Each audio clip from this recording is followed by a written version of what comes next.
হেই everyone, অলিউডের জগতে স্বাগতম। আজ আমি তোমাদের রিসেন্টলি রিলিজ হওয়া একটি সিনেমার কাহিনী শোনাবো।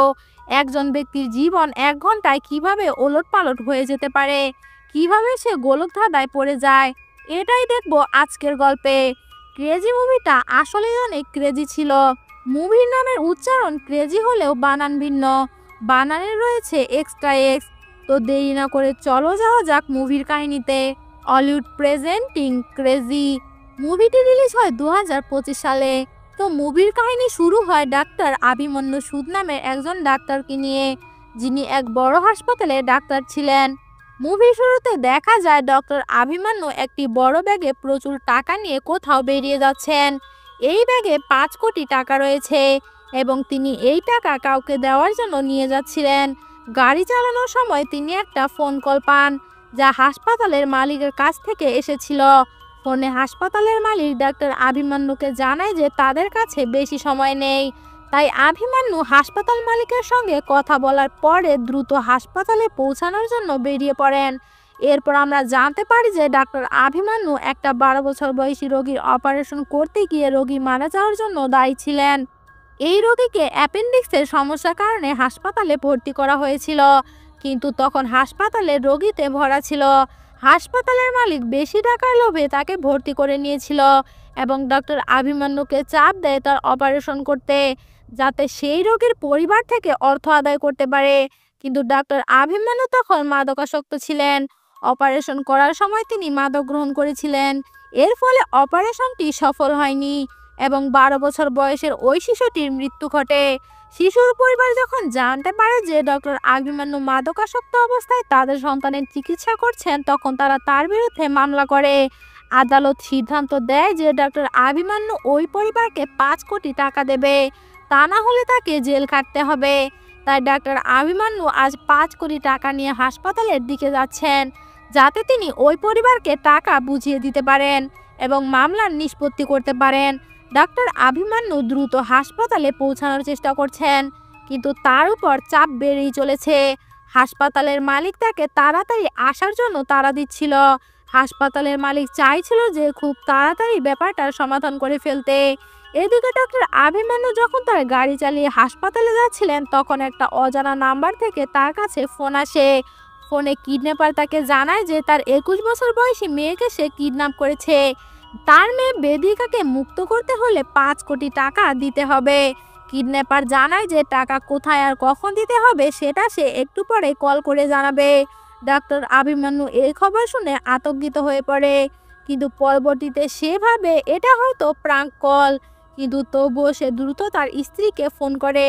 এখানেই আমরা জানতে পারি যে ডাক্তার আভিমন্যুর স্ত্রী এবং 21 বছর বয়সী মেয়ে রয়েছে, কিন্তু তাদের মধ্যে অনেক বছর থেকে কোনো সম্পর্ক নেই। তাদের ডিভোর্স হয়ে গিয়েছিল। ডিভোর্সের কারণ ছিল তাদের মেয়ে বেদিকা।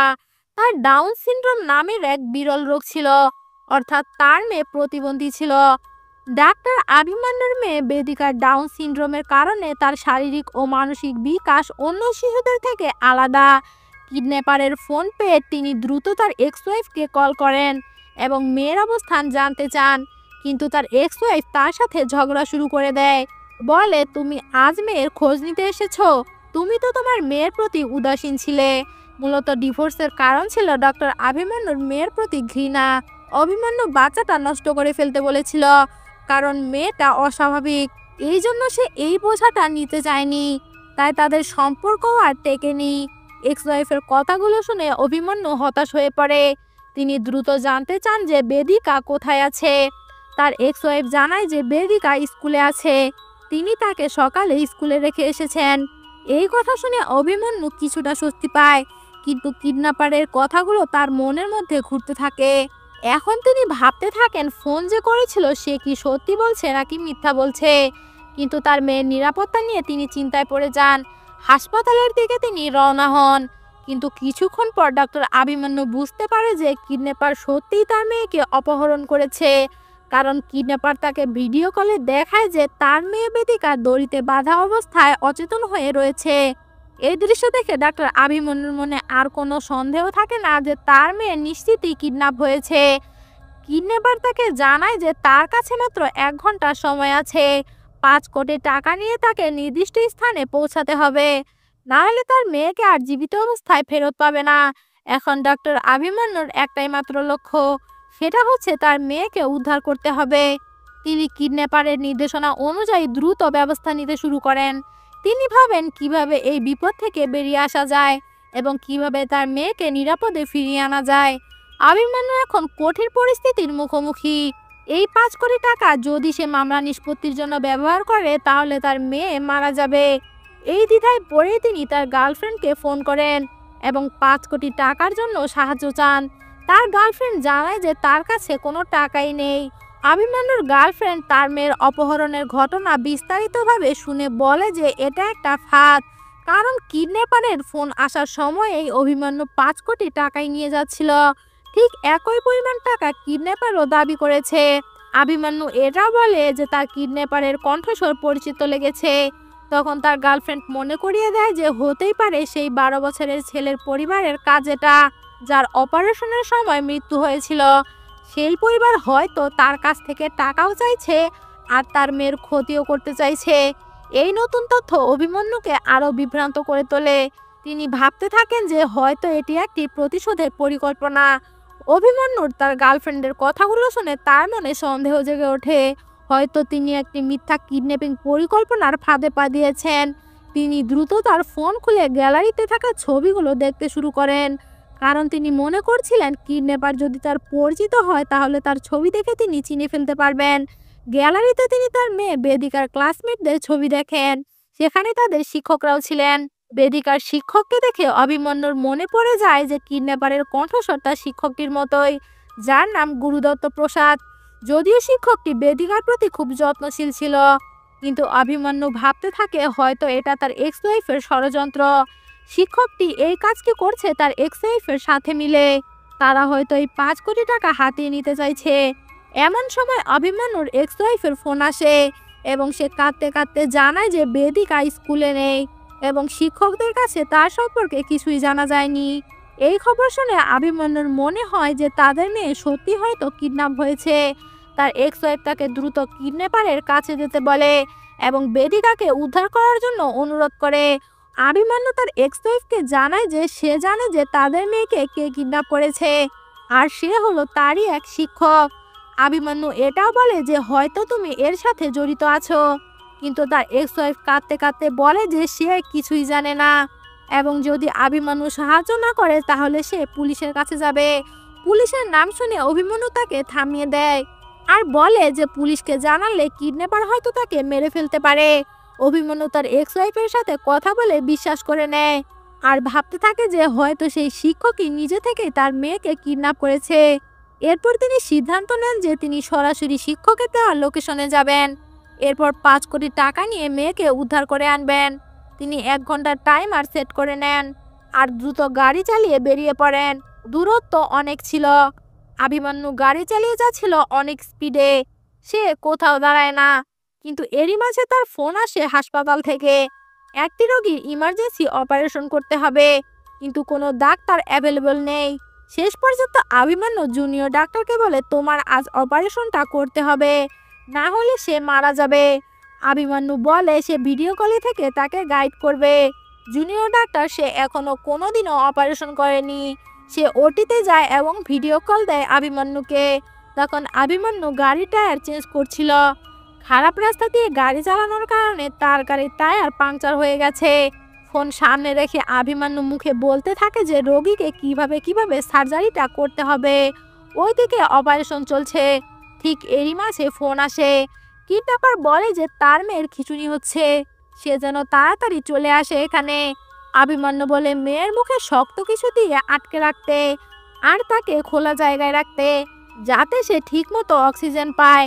এদিকে হঠাৎ অপারেশনের এক পর্যায়ে রোগীর হার্ট ফেল হয়। হার্টবিট একদম বন্ধ হয়ে যায়। সবাই মারাত্মক ভয় পেয়ে যায়। অভিমন্যু বলে রিল্যাক্স, এখনই রোগীর বুক চিরে হার্টে পাম্প করো। ওটিতে থাকা সবাই এটা শুনে তো আরও ভয় পেয়ে যায়, কিন্তু শেষ পর্যন্ত তারা বুক কেটে নিজ হাত দিয়ে হার্টটা পাম্প করতে থাকে এবং তখনই হার্টবিট ফিরে আসে। এরপর অভিমন্যু বলেন ঠিকমতো পেট আর বুক ক্লিন করে অপারেশনটা শেষ করে সেলাই করতে। জুনিয়র ডাক্তার বলে, স্যার আপনাকে অনেক ধন্যবাদ, আপনি না থাকলে আজ সব শেষ হয়ে যেত। অভিমন্যু মুচকি হেসে ফোনটা রেখে দেয় আর গাড়ি নিয়ে আবার যাত্রা শুরু করে। লোকেশনে পৌঁছানোর পর কিডন্যাপারের ফোন আসে। সে তাকে বলে যেখানে সে দাঁড়িয়ে আছে সেখানে একটা টানেল রয়েছে, তাকে টানেলের ভিতরে টাকা রেখে 1 কিলোমিটার সামনে যেতে হবে, যেখানে তার মেয়ে অপেক্ষা করছে। অভিমন্যু টানেলের কাছে গিয়ে টাকা রেখে দেয় আর গাড়ি চালিয়ে যেতে যাচ্ছিল। ঠিক তখনই সে দেখে গাড়িটা বন্ধ হয়ে গেছে, কারণ তার গাড়ির তেল শেষ। অভিমন্যু সময় নষ্ট না করে গাড়ি থেকে নেমে দ্রুত দৌড়াতে শুরু করে এবং তার মেয়েকে বাঁচানোর জন্য ছুটতে থাকে। কিন্তু পথে একটা গাড়ির সাথে তার অ্যাক্সিডেন্ট হয়ে যায়, যার ফলে সে গুরুতর আহত হয় এবং শরীর থেকে তার রক্তক্ষরণ হওয়া শুরু করে। এক পায়ের হাঁটু ডিসলোকেট হয়ে যায়, কিন্তু অভিমন্যু হাল ছাড়ে না। শক্ত করে মুখটা বেঁধে যন্ত্রণা সহ্য করে হাঁটুটা ঠিক জায়গাতে নিয়ে আসে এবং সে আবারও উঠে দাঁড়ায় আর তার মেয়ের জন্য আবারও যাওয়া শুরু করে। খুঁড়িয়ে খুঁড়িয়ে সে এগোতে থাকে। 1 কিলোমিটার হাঁটার পর সে দেখে রাস্তার সামনে অনেকগুলো বই পড়ে আছে। রাস্তার কাজের জন্য পাটের বস্তার মতো কিছু জিনিস আছে সেখানে। সে মনে করে হয়তো তার মেয়েকে কোনো একটা বস্তার ভিতরে বন্দি করে রাখা হয়েছে, তাই সে দ্রুত সব বস্তা খুলতে শুরু করে। আর 10টা খোলার পরে সে একটা বস্তার মধ্যে 5 কোটি টাকার সেই ব্যাগটা পায়, যেটা সে টানেলের মধ্যে রেখে এসেছিল। কিন্তু সে বুঝতে পারে না যে কেন কিডন্যাপার এটা তার সামনেই রেখে দিয়েছে। তখনই তার ফোনে কিডন্যাপারের কল আসে। অভিমন্যু রেগে ফোনটা ধরে আর বলে, আমার সাথে তুমি মজা করছো, আমার মেয়ে কোথায়? ঠিক তখনই ফোনে তার মেয়ের কণ্ঠস্বর শোনা যায়। সে বলে, বাবা আমি তোমার মেয়ে বেদিকা। অভিমন্যু উত্তেজিত হয়ে বলে, আমি তোমাকে বাঁচাতে এসেছি, মা তুমি কোথায় বলো। তখন বেদিকা তাকে জানায়, আমি তোমাকে একটা কথা বলতে চাই। এরপর বেদিকা বলতে শুরু করে, আসলে তার শিক্ষক তাকে কিডন্যাপ করেনি, বরং এটি একটা মিথ্যা কিডন্যাপিং ছিল, যা বেদিকা আর তার স্কুল শিক্ষক মিলে পরিকল্পনা করেছিল। বেদিকার এই কথা শুনে অভিমন্যু হতবাক হয়ে যায়। সে বুঝতে পারে না কেন তার মেয়ে এমনটা করেছে। বেদিকা তখন বলে, পাপা যখন থেকে আমি বুঝতে শিখেছি তখন থেকে আমি দেখেছি তুমি সবসময় আমাকে উপেক্ষা করেছ, কখনো আমাকে নিয়ে খুশি ছিলে না। আর সবার মতো আমি বুদ্ধিমতী না, বোকা, চিন্তা শক্তি নেই, সব কিছুতে তোমার এই সব অভিযোগ ছিল। তুমি চেয়েছিলে অনেক বুদ্ধিমতী মেয়ে, একটা স্মার্ট মেয়ে, তাই আমি আজ প্রমাণ করতে চেয়েছি যে আমিও স্মার্ট, আমি বোকা নই। বেদিকা বলে, বাবা তোমার টাকা তুমি নিয়ে যাও, আমি তোমার ভালোবাসা চেয়েছিলাম, তোমার চোখে বড় হতে চেয়েছিলাম, তোমার গর্বের কারণ হতে চেয়েছিলাম। এই বলে ফোন কেটে দেয় বেদিকা। তখন অভিমন্যু বুঝতে পারে আসলে 1 ঘন্টা আগেও সে তার ক্যারিয়ার, তার নতুন গার্লফ্রেন্ড, ভবিষ্যৎ এইসব নিয়ে ভাবছিল, কিন্তু গত 1 ঘন্টায় সে বেদিকাকে বাঁচানোর জন্য টাকা, ক্যারিয়ার সব কিছু ছেড়ে এসেছে। এরপর সে কান্না করতে করতে বলতে থাকে, বেদিকা আমাকে তুমি আর একটাবার সুযোগ দাও, আমি তোমার বাবা হতে চাই, আমি তোমাকে আবার ভালোবাসতে চাই। এরপর বেদিকা তার সামনে আসে আর তার হাতটা বাড়িয়ে দেয়। অভিমন্যু বুঝতে পারে আসলে তার মেয়ে একজন বুদ্ধিমতী মেয়ে, যে তার বুদ্ধিমত্তা তার বাবার কাছে প্রমাণ করতে চেয়েছিল। অভিমন্যু হাসতে হাসতে বেদিকার হাত ধরে আর তাকে মেয়ে হিসেবে গ্রহণ করে নেয়। আর এই মুহূর্তে বেদিকা তার বাবার কাছ থেকে সেই ভালোবাসাটুকু পায় যা সে তার জীবনে আগে কখনোই পায়নি। আর এখানেই মুভিটা শেষ হয়ে যায়। তো গল্পটা ভালো লেগে থাকলে অবশ্যই লাইক করে দিও ও চ্যানেলটাকে সাবস্ক্রাইব করে বেল আইকন অন করে দিও, যাতে পরবর্তী গল্পের নোটিফিকেশন পৌঁছে যায় তোমার কাছে। আর সবার কাছে একটি করে কমেন্ট চাচ্ছি, তোমার একটি কমেন্ট আমাদের নতুন ভিডিও বানাতে অনুপ্রেরণা জাগায়। আর ফেসবুকে দেখে থাকলে ফলো করে দিও। গল্পটা শোনার জন্য থ্যাংক ইউ সো মাচ।